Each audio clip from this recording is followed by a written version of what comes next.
Well, I think, as I say, this is as close to a blank sheet of paper as we're actually going to have. And one of the things that jumps out at me immediately is with transport. We need to be thinking about how our transport is cleaner, particularly, as I said earlier, aviation. We should be looking at how we develop our railway network. We should be looking at all these things. The government, the UK government at the moment is spending billions, rightly, in supporting the job retention scheme and in terms of bounce back loans, support now increasingly for the self-employed, fortunately, because far too many people were just told, no, you're not getting, I mean, can you imagine what it is like, or what it must be like to just be told, no, I know you've set up this company, or you work for yourself, or you're doing well, but this crisis come along and no, actually no, we're not going to support you. That was wrong, but fortunately that is now, I'm told, changing as well. So we use this opportunity to invest in those things and those industries and those companies and those people who want to move towards a green economy.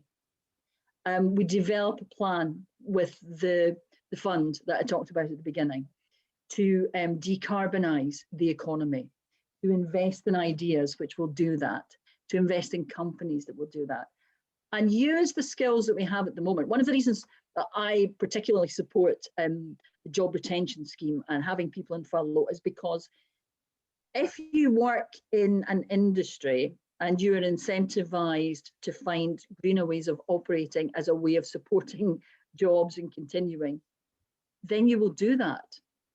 And I think that we do have the opportunity through this fund and through investment to make sure that we don't go back to where we were before.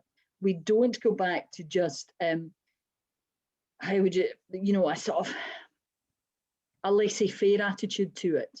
And yeah, it'll be fine, the sort of Trumpian attitude to, either it doesn't exist or it'll fix itself.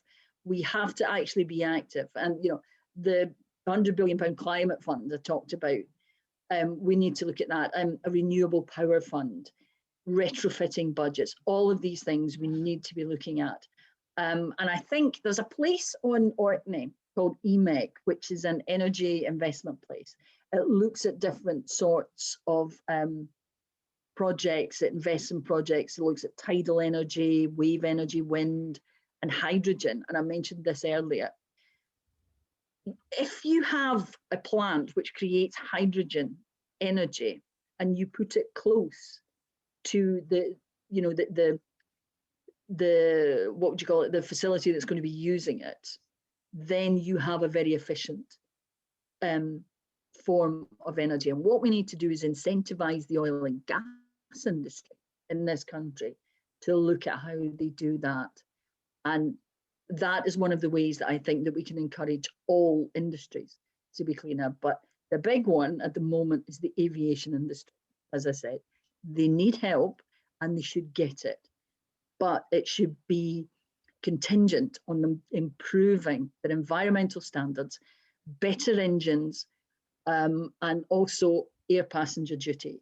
Under no circumstances do I think that we should drop air passenger duty, because we have to make the airlines understand that they have to invest in their carbon footprint, reducing their carbon footprint, reducing the carbon emissions, and improving in other areas as well.